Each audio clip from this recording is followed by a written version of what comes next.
قد أفلح المؤمنون الذين هم في صلاتهم خاشعون.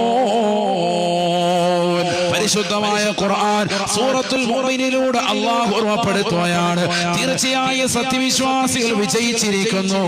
അല്ലദീന ഹും ഫീ സ്വലാത്തിഹിം ഖാശിഊൻ, അവരുടേതാകുന്ന നമസ്കാരത്തിൽ ഭയഭക്തിയുള്ളവരാണ്. വല്ലദീന ഹും അനിൽ ലഗ്വി മുഅ്രിദൂൻ, അനാവശ്യമായ കാര്യങ്ങളിൽ നിന്ന് ഒഴിവായി നിലകൊള്ളുന്നതായ ആളുകൾ, അനാവശ്യമായ സംസാരങ്ങൾ ഒഴിവാക്കുന്നവർ, ഗീബത്ത് പറയാതെ നമീമത്ത് പറയാതെ, ഒരാളെയും ഭീഷണിപ്പെടുത്താതെ, ഒരാളെ കുറിച്ചും അപവാദം പറയാതെ, ഒരു കളവ് പോലും പറയാതെ, തന്റെ ഹൃദയത്തെ, കണ്ണുകളെ, ശരീരത്തിന്റെ അവയവങ്ങളെ അല്ലാഹുവിലേക്ക് മാത്രമായി തിരിച്ചുവിടുന്നതായ ആളുകൾ, അവർക്ക് അല്ലാഹു സുബ്ഹാനഹു വ തആല വലിയ വിജയമാണ് നൽകുന്നത്.